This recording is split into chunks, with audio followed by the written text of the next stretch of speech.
ассалому алайкум бинандаҳои азизу арҷуманд. ҳоло ба таваҷҷӯҳи шумо нашри таҳлилӣ ва ҷанбастии ҳафта аз телевизиони симои шаҳри Панҷакейн манзур мегардад. ба ҳамагон маълум аст ки давоми ҳафтаи сипаришуда дар кишварҳои ҷаҳон ҷумҳурии Тоҷикистон, вилояти Суғд ва шаҳру деҳоти Панҷакейн рӯйдоду воқеаҳои гуногуне ба амал омаданд ки ҳоло хабарнигорони мо муҳимтарин рӯйдодҳои ҳафтаи сипаришударо барои шумо пешниҳод месозанд.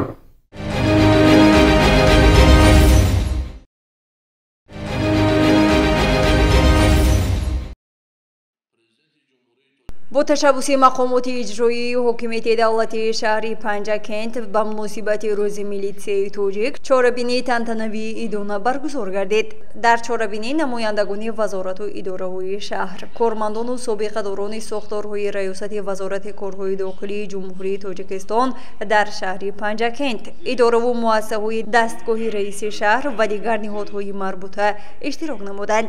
чорабинӣ бо сухани муқаддимавии раиси шаҳри Панҷакент Абдухолиқ Холиқзода оғоз гардида, ӯ ба ифтихори рӯзи милитсияи тоҷик ҳозиринро шодбош гуфт. таъкид гардид ки мақомоти корҳои дохилӣ ки вазифаи ҳифзи тартиботи ҷамъиятӣ ва амнияти ҷомеа, таҳкими волоияти қонун, ҳифзи ҳуқуқ ва озодиҳои инсон, ҳимояи манфиатҳои қонунии муассисаҳои давлатӣ ва ғайридавлатӣ, ташкилотҳои шакли моликиятшон гуногун ва коллективҳои меҳнатӣ, мубориза бо ҷинояткорӣ ба ӯҳдаи онҳо вогузор шудааст. дар сохтори мақомоти ҳифзи ҳуқуқи Тоҷикистон яке аз мақомҳои аввалро дору мебошад. ҳайати шахсӣ ва кормандони ин мақомот ҳамчун ҳомиёни боэътимоди давлат ва ҷомеа аз бисёр имтиҳону озмоишҳои сахту сангин, хусусан дар солҳои барои таърихи навини кишварамон вазнин, бо матонату шуҷоат ва далериву мардонагӣ гузаштанд. сипас муовини сардори шӯъбаи вазорати корҳои дохилии ҷумҳурии Тоҷикистон дар шаҳри Панҷакент, подполковники милитсия Назарзода Алишер ба сухан баромада ҳама ҳозиринро ба муносибати рӯзи милитсияи тоҷик шодбош гуфт ва таъкид намуд ки бо дастгириву ғамхории пайвастаи асосгузори сулҳу ваҳдати миллӣ пешвои миллат, президенти ҷумҳурии Тоҷикистон муҳтарам Эмомалӣ Раҳмон таи солҳои соҳиб истиқлолии мақомоти корҳои дохилӣ ба як ниҳоди боэътимоди пурқувват, кафили амнияти дохилии кишвар мубаддал гардидааст. дастгирии ғамхориҳои пайвастаи сарвари давлат, ҳукумати ҷумҳурии Тоҷикистон дар роҳи баланд бардоштани инфрасохтори мақомоти корҳои дохилӣ, сатҳи касбият ва маърифати ҳуқуқии кормандони милитсия ҳар як фарди бонангу номус ва содиқ ба ватанро водор месозад ки дар иҷрои вазифаҳои хизматӣ боз ҳам ҷиддитару бо масъулият рафтору муносибат намоянд. дар идомаи чорабинӣ бошад чанд нафар бо медали далерӣ, ифтихорнома ва тӯҳфаҳо қадрдонӣ гардида, чорабинӣ омода намудаи бахши фарҳанги мақомоти иҷроии ҳокимияти давлатии шаҳр хотири ҳозиринро болида намуд. гузориши Мартаба Раҳмонова ва Хаём Ҷураев.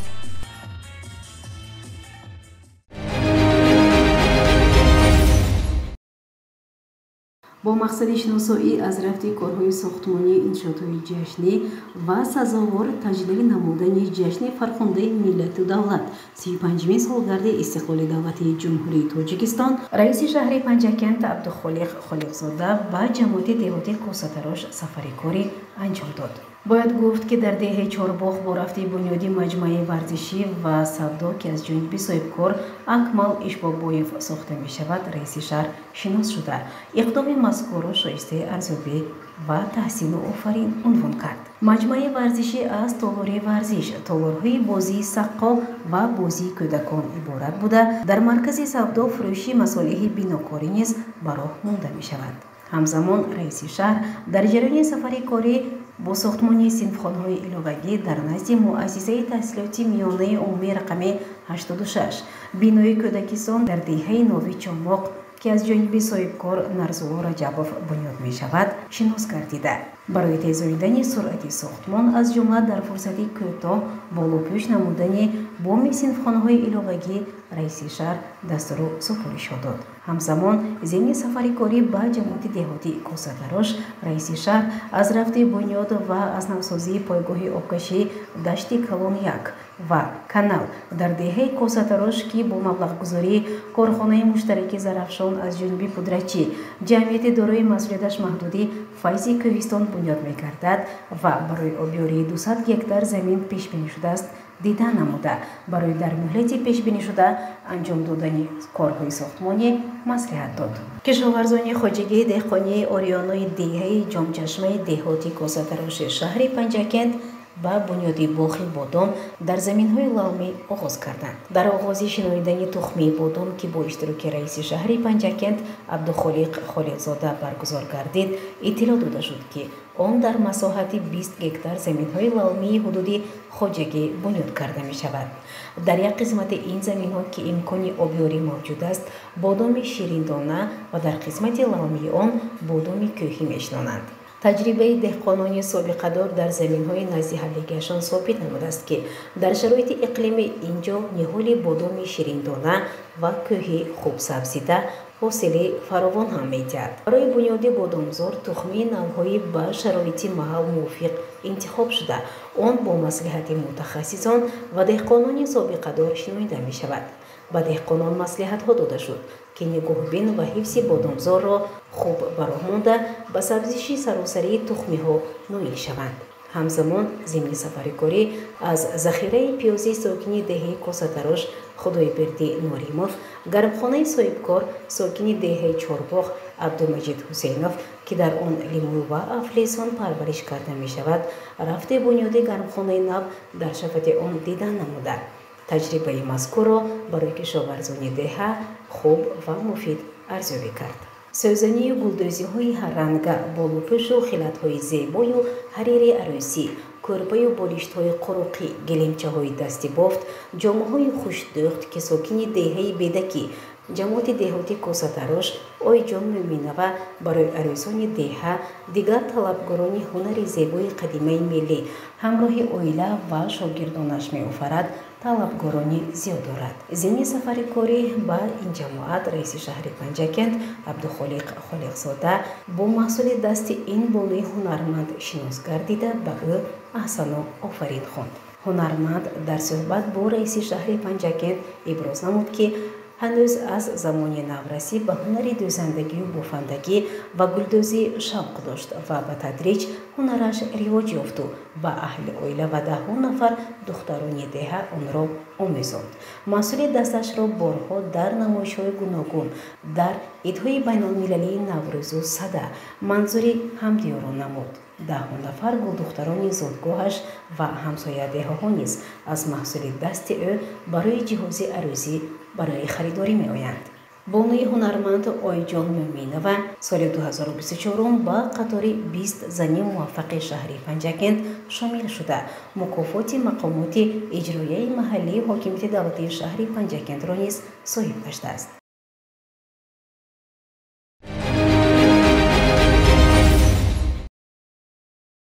در دهاتی دوردست شینگی شهری پنجکند چون در تمامی مناطق مملکت چی طوری قید نمودیم برای جشن 35 سالگی استقلالی دولتی کشور دستاویزهای ارزنده آماده نموده ایستادند. در دایره نقشه آمادگی ها به این جشن بزرگ با سرمایه گذاری کارخانه مشترک زرافشان در حدود جماعت دهات کارگاهی استحصال آهک برای احتیاجات کارخانه بنیاد شده چندین نفر ساکنان محلی به کار جلب گردیدند. رئیس شهری پنجکند عبدالخالق خالقزاده ضمن سفر کاری به دهات شینگ از فعالیت این کارگاه دیدن نموده به راهبریت آن برای وسیع نمودن استحصالات و جایهای کاری رعایت مقررات اکولوژی دستور داد. در ادامه بازدید با رفت بنیادی مؤسسه تحصیلات میانه عمومی رقم 62 دهه رشنه پایان که با مبلغ گذاری بودجه ولایت سوغد ساخته می شود شناس شده پودرچی آن شرکت ساختمانی سوسه برای تیزانیدن سرعت ساختمان موظف گردید. бинои таълимгоҳ аз 12 синфхона ва ҳуҷраҳои маъмурӣ иборат буда барои ба таҳсил фаро гирифтани 500 хонанда дар ду баст пешбинӣ шудааст. он тибқи нақша арафаи ҷашни наврӯзи соли оянда мавриди истифода қарор мегирад. дар соҳили кӯли сеюм силсила кӯлҳои 7 кӯл бошад. сохтмони меҳмонхона барои сайёҳон ва меҳмонони ин минтақаи сайёҳӣ бо дастгирии мақомоти иҷроии ҳокимияти давлатии шаҳр ва сармоягузории соҳибкор Руслан Ҳамроқулов идома дорад. дар он ҷо барои пазироӣ ва хидматрасонӣ ба меҳмонону сайёҳон муҳайё намудани ҳама шароити мусоид пешбинӣ гардидааст. дар фарҷоми ин сафари корӣ бо сокинони деҳаи рашнаи поён оид ба масъалаҳои муҳими рӯз мулоқот доир шуда, таваҷҷӯҳи онҳо ба ободии маҳаллӣ зист, донишандӯзӣ ва таҳсилоти наврасон, пешгирии гароиш ба ақидаҳои ифротӣ ҷалб гардид. гузориши Мартаба Раҳмонова ва Талабшоҳ Тошев.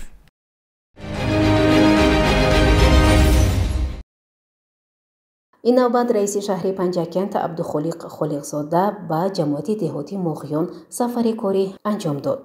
зимни сафари корӣ раиси шаҳр 5 нуқтаи савдо ва хӯроки умумӣ ки бо дастгирии мақомоти иҷроияи маҳаллии ҳокимияти давлати шаҳри Панҷакент ва аз ҷониби соҳибкорони деҳот бунёд гардидааст, мавриди истифода қарор дод. аз ҷумла дар ошхонаи таомҳои миллии соҳибкор Илҳом Бурҳонов баробари омода намудани намудҳои гуногуни хӯрокҳои миллӣ барои мизоҷон нони гарм ва самбусаҳои лазиз пешкаш карда мешавад. ҳамчунин зимни сафари корӣ ба ҷамоати деҳоти Моғиён раиси шаҳри Панҷакент Абдухолиқ Холиқзода мағозаҳои молҳои омехта, масолиҳи сохтмонии соҳибкорон Алишер Норқулов, Маҳкам Ғаниев, Рухшед Саидқулов ва Ният Шарофиддиновро ифтитоҳ намуда, аввалин харидорон низ вориди ин мағозаҳои муосир гардида, бо нархи дастрас маҳсулоти лозимаро харидорӣ намуданд. бояд гуфт ки дар ин нуқтаҳои савдо ва хӯроки умумӣ дар маҷмӯъ 15 нафар сокинони маҳаллӣ бо ҷойи кор ва маоши хуб таъмин шуданд. ҳамзамон зимни сафари корӣ раиси шаҳри Панҷакент аз мавзеи бунёди маркази саломатӣ ва лоиҳаи он шинос гардида, масъалаи оғози сохтмони он матраҳ карда шуд. дар ҳудуди ҷамоати деҳоти Моғиён дар доираи нақшаи амалӣ намудани ҳадафҳои солҳои рушди саноат эълон намудани солҳои 2022-2026 дар заминаи захираҳои азими кашфшудаи маъдани сурма бо маблағгузории ҷамъияти дорои масъулияташ маҳдуди Канзи Диёр ва ҷалби шарикони рушд коргоҳи коркарди сурма бунёд карда мешавад.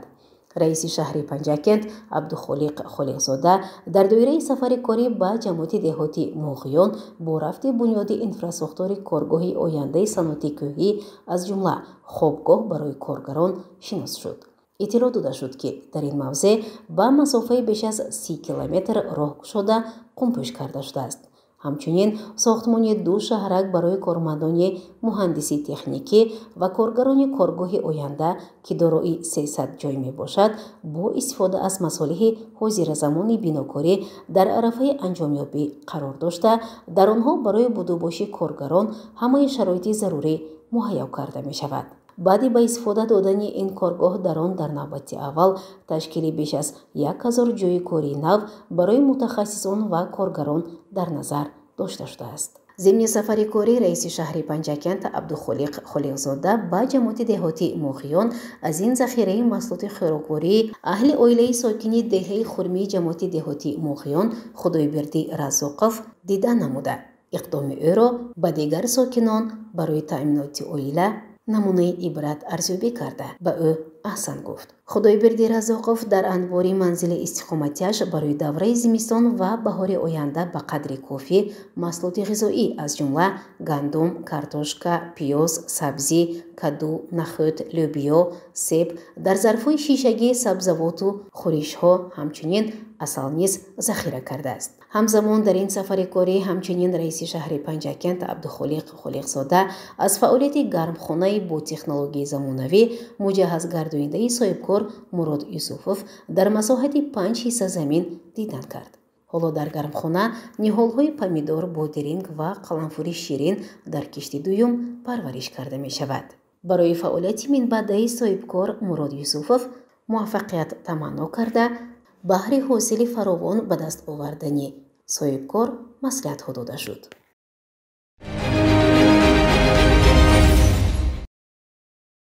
ساکنان جماعت دیهاتی فراب برای بنیاد و تعمیر و تجدید مؤسسه‌های تعلیمی و بهداشت شرایط تعلیم تدبیرهای عملی اندیشیده ایستادند. ضمن سفر کاری رئیس شهر عبدالخالق خالقزاده به جماعت دیهاتی فراب در نزد مؤسسه تحصیلات میانه عمومی رقم 10 که بیش از 1000 نفر خوانندگان را به تحصیل فرا میگیرد 4 صنفخانه علاوگی مورد استفاده قرار داده شد. تاکید گردید که این صنفخانه ها با سهمگذاری صاحبکاران و والدان ساخته شده در آنها در 2 بست 200 نفر خوانندگان تحصیل می کنند. در ادامه سفر کاری با رفت ساختمان بینایی علاوگی مؤسسه تحصیلات میانه عمومی رقم 54 که با مبلغ گذاری عائله همراه قلوف‌ها صاحبکاران موفق دهه ساخته می شود شناس گردیده به این اقدام بهای بلند داده شد. بنا طبق لایحه از 3 آشیانه 14 صنفخانه تالار مجلس کابینت کامپیوتری و اتاق‌های مأموری عبارت بوده برای 700 نفر خواننده در 2 بست پیش بینی شده است. در محله عالم آبادی دیه باشد بنیاد 4 صنفخانه علاوگی در نزد مؤسسه تحصیلات میانه عمومی رقم 87 با سهمگذاری ساکنان ادامه دارد. با مورد استفاده قرار گرفتن این بینای صنفخانه‌های علاوگی شرایط تعلیم برای 900 نفر خواننده بهتر خواهد گردید.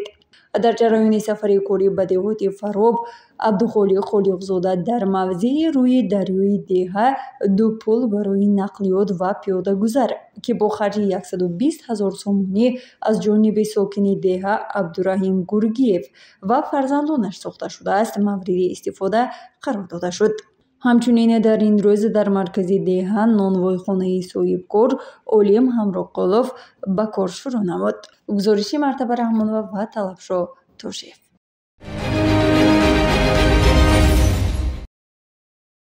در جماعت دیهاتی رویدگی شهری پنجکент در دایره آمادگی به جشن 35مین سالگرد استقلال دولتی جمهوری تاجیکستان زیاد از 60 انشاءاتی تعیناتی گوناگون بنیاد شده. حالا کار در این انشاءاتها بامرام ادامه دارد. رئیس شهر پنجکent عبدالخالق خالقزاده ضمن سفر کاری از رفت بنیاد و تعمیر و تجدید یک قطار انشاءاتهای جشنی شناس گردید. از جمله در مؤسسه تحصیلاتی میانه عمومی رقم 7 دیه کلالی که نام خادم نامور دولتی و جمعیتی نخستین سردبیر نشریه شورای عالی مملکت صدای مردم زندیات مرادالله شیرعلیزاده را دارد. با افتخار 80 سالگی زادروزی او با دستگیری مقامات اجرایی محلی حاکمیت دولتی شهر پنجکent و سهمگذاری صاحبکاران و دستپروران مؤسسه کارهای تعمیر و تجدید جهازاندن صنفخانه‌ها بامرام ادامه دارد. در جریان سفر کاری همچنین با رفت تعمیر و تجدید آرامگاه و خانه موزه این شهیدی راه برقرار نمودن ساخت کنستیتوسیونی دیدن نموده برای در مهلت پیش بینی شده با صفت خوب انجام دادن این کارها دستور داده شد.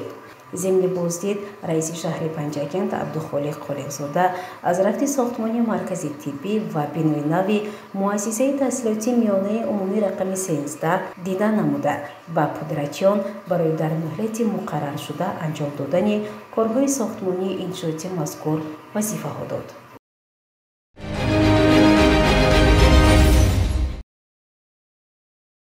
در دایره عملی نمودن سیاست دستگیری همه‌جانبه صاحبکاری و تامین بازار داخلی با محصولات خودی در شهر پنجکent 12 کارگاه خرد استحصال محصولات نانی و قنادی با 72 نفر کارگر فعالیت می‌کنند.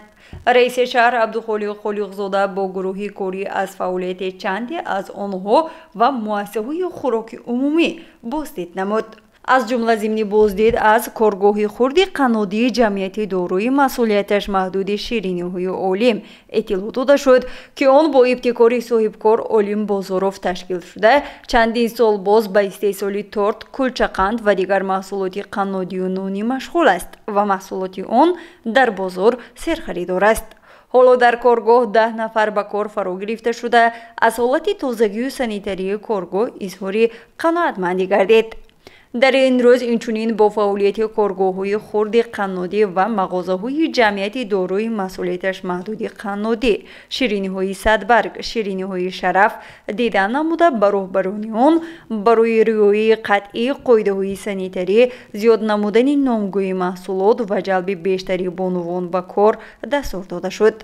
در این بازدید اینچنین به فعالیت کارگاه دوزندگی کمیجرایی شهری حزب خلقی دموکراتی تاجیکستان در شهر پنجاکند که 14 نفر بانوان را به کار فرا گرفته است شناس شده برای وسیع نمودن استحصال محصولات دوزندگی و به هنرآموزی جلب کردن جوان دختران دستور داده شد. گزارش مرتبه رحمانова و طلبشاه تاشیف.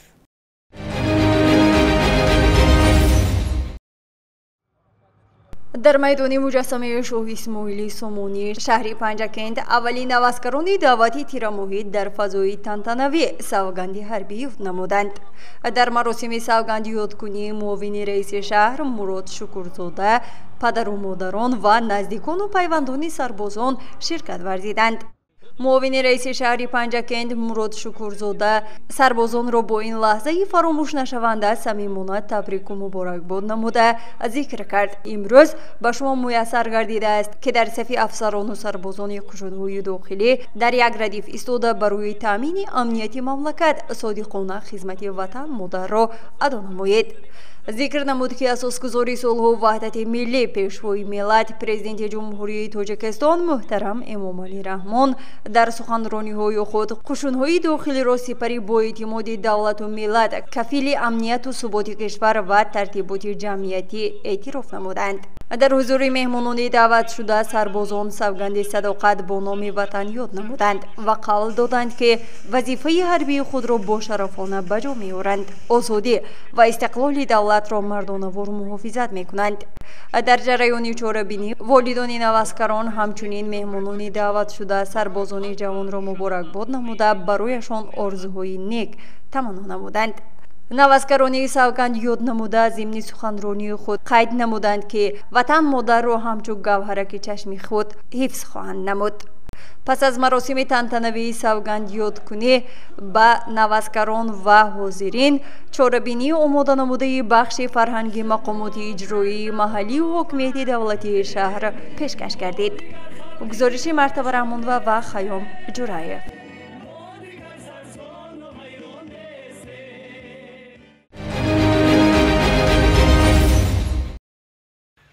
در شعبه اندوجراحی بیمارخانه مرکزی شهر پنجاکند تجهیزات نوی طبی وارد گردید که امکان انجام دادن عملیات‌های جراحی را با اصول معاصر فراهم می‌آورد. با استفاده از این دستگاه‌ها طبیبان محلی همراه متخصصان با تجربه از شهر دوشنبه توانستند 5 عملیات جراحی مرکب را با اصول نو انجام دهند به بریش کلان تنها توسط چند سوراخی خرد در شکم. این نوع جراحی را که اندوسکوپی لاپاراسکوپی می‌نامند امکان می‌دهد که تمام عمل زیر نظارت کامراهای مخصوص و با دقیقی بلند انجام داده شود. طور طبیبان میگویند بیمار در این حالت درد را کم احساس میکند، احتمال علتهای بعدی کاهش می‌یابد و مهلت برقرار شوی نیز کوتاه میگردد. با دستگیری حکومت جمهوری وزارت تندرستی امروز مؤسسه‌های طبابتی هرچند دور از مرکز هم قرار داشته باشند با تکنولوژی‌های معاصر اینوواسیونی تامینند و این عملهای نازک و مرکبی که پیشتر فقط بیرون از جمهوری اجرا می‌شدند ما یک امکانات خوبی پیدا کردیم که در شهر و ناحیه‌های دور از مرکز این رو با موافقت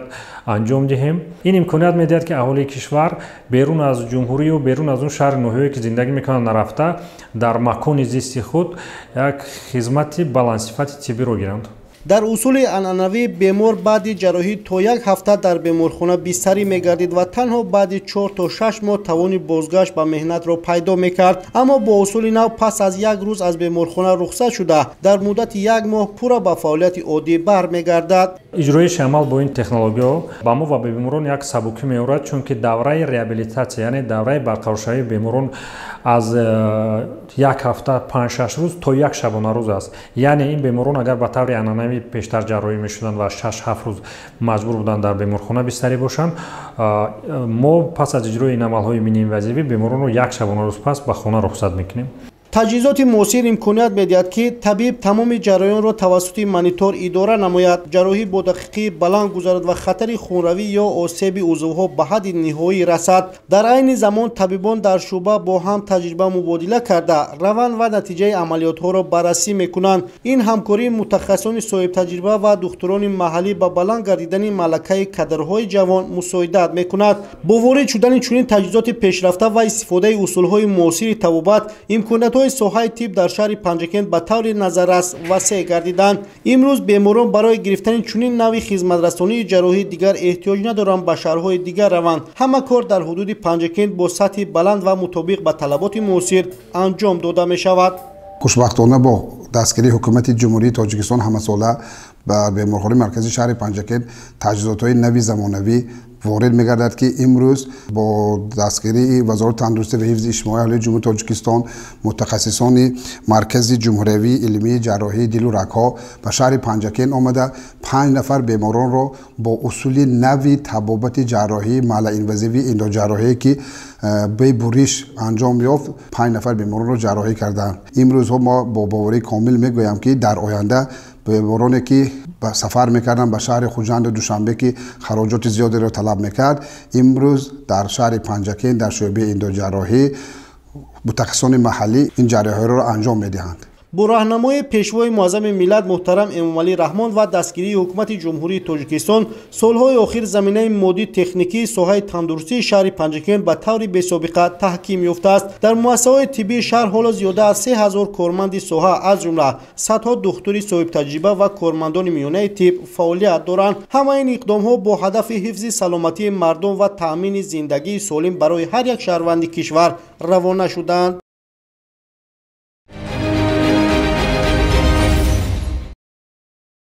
در طالاری خانیچه کتابخانه مرکزی کنفرانسی علمی ادبی تحت عنوان امامعلی رحمان معماری صلحی تاجیکستان بخشیده به روز پرزیدنت جمهوری تاجیکستان با اشتراک کارمندان کمیته اجرایی حزب خلقی دموکراتی تاجیکستان در شهر پنجکند، سرمتخصص بخش فرهنگ سیدف عمرجان، کارمندان کتابخانه مرکزی، سرداران کتابخانه فیلیال‌های شهر و دهات دایر گردید. چاره‌بینی مذکور در همکاری با خوانندگان مؤسسه تحصیلاتی میانه عمومی رقم 3 تحت راهبری آموزگار خالو منظوره راه اندازی گردیده است. چاره‌بینی با سخنرانی سرمتخصص بخش فرهنگ عمرجان سیدف آغاز گردیده، او حاضرین را با این صحنه فرخنده شاد باش گفت. مدیر شعبه کار با زنان کمیته اجرایی حزب خلقی دموکراتی تاجیکستان در شهر پنجکند مولوده تاجی و عاید خدمت صادقانه فرزند تاجیک امامعلی رحمان برای صلح تاجیکستان، آرامی و آسودگی، یکپارچگی دولت و ملت سخنرانی نموده. خوانندگان در ستایش پیشوای ملت عاید تاریخ اجلاسی تاریخ ساز، شعرها، گفتارها، معروضه و سرود تاجیکستان را پیشکش حاضرین نمودند.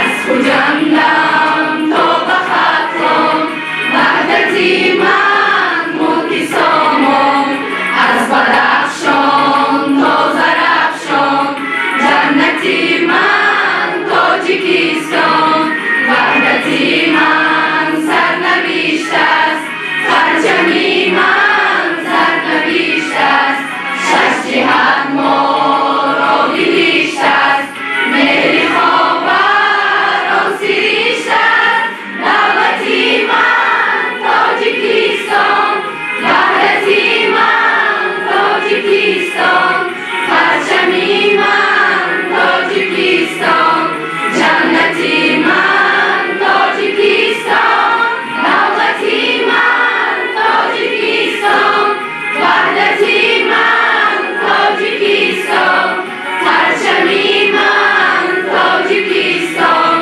جنتی من تاجیکستان. در فرجام سرمتخصص کتابخانه مرکزی نرگس جلیلوه سخنرانی نموده برای آماده نمودن چنین یک چاره‌بینی با شکوه و اشتراک به همگان اظهار سپاس نمود. گزارش مرتبه رحمان و شهباز قربانوف و طلبشاه تاشیف.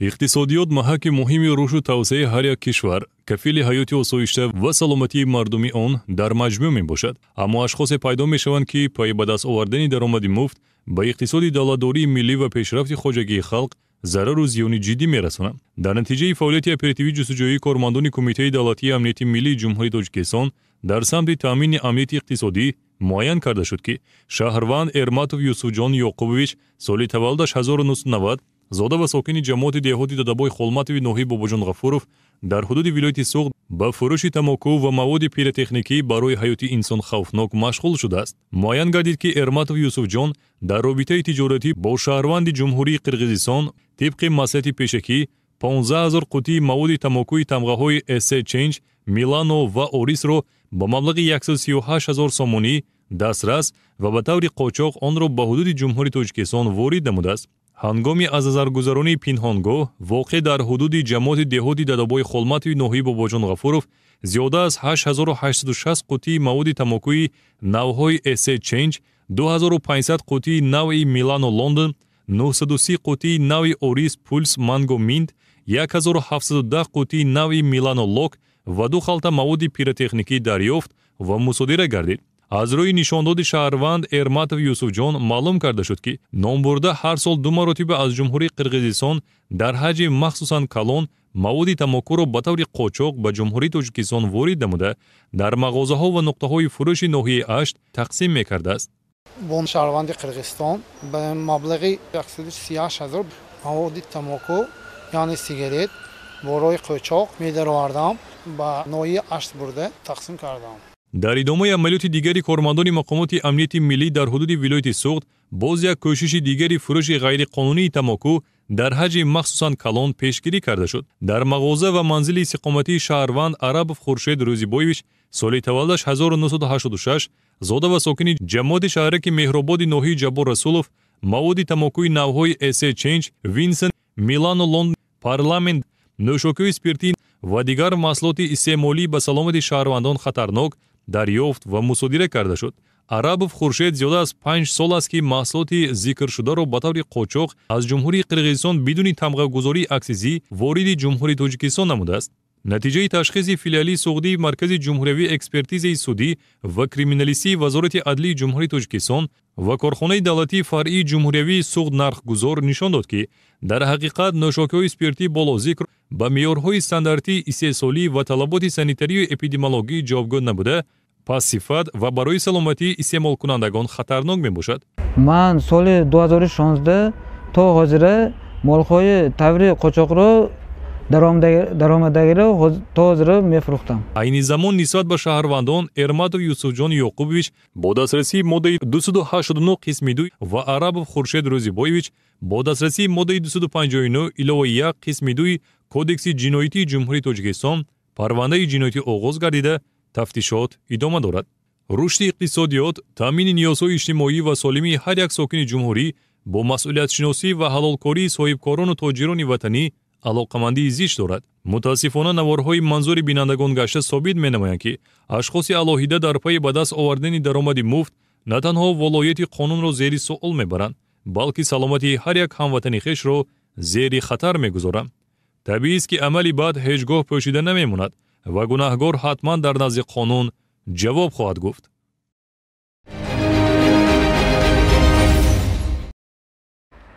шаҳри Панҷакен на танҳо маркази таъриху фарҳанг, балки минтақаи дорои захираҳои ғании табиӣ ва иқлими мусоиди парвариши дарахтони сояафкану мевадиҳанда мебошад. муассисаи давлатии хоҷагии ҷангали шаҳр фаъолияти худро дар доираи барномаҳои рушди соҳаи ҷангал барои солҳои 2022-2026, барномаи давлатии кабудизоркунии Ҷумҳурии Тоҷикистон барои давраи то соли 2040 ва барномаи рушди парвариши павлония дар Ҷумҳурии Тоҷикистон барои солҳои 2024-2028 бо маром ба роҳ мондааст. дар тавозуни хоҷагии ҷангали шаҳри Панҷакен 108 000 гектар замин мавҷуд аст, ки 11 000 гектари онро ҷангалзорҳо ташкил медиҳанд. дар баробари нигоҳдорию ҳифзи ҷангалзорҳо ҳамасола бо дастгирии ҳукумати Ҷумҳурии Тоҷикистон ва шарикони рушд 10 гектар боғоти нав бунёд мегарданд. муассисаи давлатии хоҷагии ҷангали шаҳри Панҷакен дар асоси дастури супоришҳои пешвои муаззами миллат кор ва фаъолияти худро ба роҳ мондааст. дар муассиса 32 нафар нозири ҳифзи ҷангал و 15 نفر کارمندان تکنیکی کار و فعالیت می‌نمایند. در مؤسسه در برابر حفظ نمودن جنگل اینچنین بنیاد و برقرارسازی جنگل‌ها براه مانده شده است. سال 2025 مؤسسه با شریکان رشد تصمیم گرفته است که زیاده از 89 گکتار باغ بنیان نماید که در عین زمان سبزیش آنها در حالت خوب میباشد. با استفاده از تجربه متخصصان و دستگیری لایحه‌های رشد جنگل در چند موضع شهر کارهای نمونوی سبزکاری براه مانده شده است. خصوصا در موضع زیبون که از حدود زمین‌های خواجگی جنگل شهر میباشد 3 هکتار باغ نمونوی بنیاد یافته است. در اینجا نمودهای گوناگون درختان میوه‌دهنده همیشه سبز و آرایشی شنونده شده است که نشأ و نمای خوب دارند. تجربه پرورش چنین باغ‌های نمونوی امکان می‌دهد که در آینده میدان باغ‌ها در این و دیگر منطقه‌ها وسیع کرده شود. در برابر این یکی از سمت‌های مهم فعالیت خواجگی پرورش درخت پاولونیا می باشد. در دوره تطبیق برنامه رشد پرورش پاولونیا در جمهوری تاجیکستان برای سالهای 2024-2028 در حدود جماعت دیهات اموندره 3 هکتار پاولونیا زار بنیاد یافته. در آنها بیش از 1200 بیخ نهال پرورش می‌یابد. همزمان در قطعه‌های دیگر از تخم 3000 بیخ نهال نو سبزیده ایستاده است که بهار آینده شنونیده می‌شوند. پاولونیا یکی از درختان با سرعت رشد کننده و پرمحصول است. آن خصوصیت خود برقرار شوی داشته. بعد بریدن از حساب ریشه دوباره می سبزد. طبق معلومات متخصصان یک درخت پاولونیا تا 22 کیلوگرم گاز کربن را فرو برده 6 کیلوگرم اکسیژن خارج می کند. افزایش آن با سرعت بوده در دوام 7-8 سال حجمش به 1 متر کوبی می رسد. گل‌های خوشبوی آن نیز برای استحصال عسل خیلی ارزشمند بوده. از 1 هکتار پاولونیا زار تا 800 کیلوگرم عسل گرفتن ممکن است. مؤسسه در سال 2025 در اساس برنامه‌های رشد ساحه جنگل سال 2022-2026 رشد پاولونیا سال 2024-2028 زیاده از 20,000 پاولونیا شناخته شده است که آنها در عین زمان افزایش خوب دارند. همزمان در موضع‌های گوناگون حدود خواجگی نهال‌های همیشه سبز و آرایشی نگاهبین می‌شوند که در فرصت‌های ضروری برای زیبا نمودن کوچه‌ها، راه‌ها و باغ‌های شهر شنونیده می‌شوند. این همه اقدام‌ها در دایره تطبیق برنامه رشد ساحه جنگل برای سال‌های 2022-2026 و برنامه دولتی کبودی‌زارکنی جمهوری تاجیکستان برای دوره تا سال 2040 عملی گردیده ایستاده است. مقصد از این همه چاره‌ها نه تنها حفظ محیط زیست بلکه بهتر نمودن حالت اقلیم، بالا بردن سطح زیبایی شهرها و تامین نسل آینده با محیط سبز و سالم میباشد. پنجکن در عملی سازی سیاست اکولوژی دولت و تطبیق برنامه‌های ساحوی یک از شهر و ناحیه‌های پیشرفت به شمار می‌رود. با کوشش متخصصان، دستگیری مقامات محلی و اشتراک فعالانه ساکنان امروز پنجکن به یک گوشه سبز، زیبا و تازه تبدیل یافته ایستاده است. با تطبیق پی در پی برنامه‌های دولتی و فعالیت مؤسسه‌های ساحه از جمله مؤسسه دولتی خواجگی جنگل پنجکن هدف استراتژی دولت تبدیل یافتن تاجیکستان به کشوری سبز و دارای اکولوژی تازه به واقعیت تبدیل می‌یابد.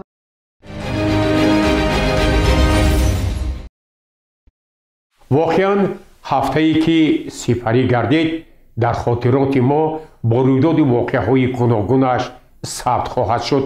اینک هفته نو آغاز می‌یابد.